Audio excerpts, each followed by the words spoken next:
Oral Surgeon Report, by Dr. Joseph Mascaro, DMD. There is no good explanation, except two different individuals. Sister Lucy Truth commissioned Dr. Joseph Mascaro, DMD, a well-respected oral surgeon with over 40 years of experience, to analyze our full photo and video collections of the two Sister Lucys, and provide us with his expert opinion. Dr. Mascaro points out that not only are the profiles of the two individuals in nearly opposite condition, but these differences cannot be explained through dental work, and are caused by different skeletal structures of the face. Because of this medical fact, Dr. Mascaro concludes, "It is my opinion that Lucy 1 and Lucy 2 are not, and cannot be the same individual." These opinions are offered to a reasonable degree of medical certainty. From Dr. Mascaro's Oral Surgeon Report. After reviewing the photographic and video evidence over the course of several months, it is clear that Lucy 1, subject AB, and Lucy 2, subject CD, are not the same individual. Several anatomical facts support this conclusion, particularly when the profiles are compared. Retrognathic versus prognathic profiles. Lucy 1's mouth, teeth, tend to extend anteriorly, forward.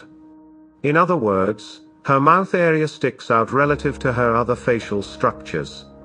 This is an underlying feature of Lucy 1's skeletal structure.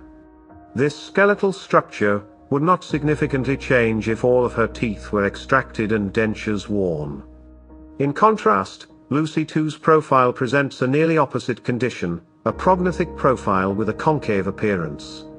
Lucy 2's presents maxilla, upper jaw, protrusion, and mandibular protrusion. This protrusion is observable as Lucy 2's mandible, chin, is nearly parallel to the tip of her nose, a spot anterior to her nostril. Yet, Lucy 1's chin is recessed relative to the tip of her nose. The most anterior part of Lucy 1's chin is vertically aligned to a spot posterior to her nostril. Tooth extraction and dentures. Skeletal structure would not significantly change if all of her teeth were extracted and dentures worn. Dentures, which seem to be at least reasonably well fit, further support the conclusion that these images depict two different people. The presence of dentures would work to maintain the vertical dimension and prevent over-rotation of the mandible. With the vertical height maintained, there is no good explanation regarding Lucy 2's significant chin protrusion forward, when compared to Lucy 1.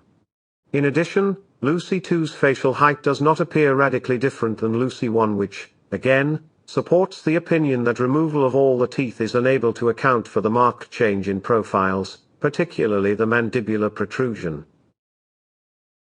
A skeletal, not dental, difference. A severely prognathic chin is skeletal, not dental in origin. Conclusion? During the course of my career, I have performed hundreds of jaw osteotomies, precisely planned fractures of the jaw to reposition the bones, and extracted thousands of teeth. I am familiar with expected changes to an individual's face as a result of tooth extraction and placement of dentures. It is my opinion that Lucy 1 and Lucy 2 are not, and cannot be the same individual. These opinions are offered to a reasonable degree of medical certainty.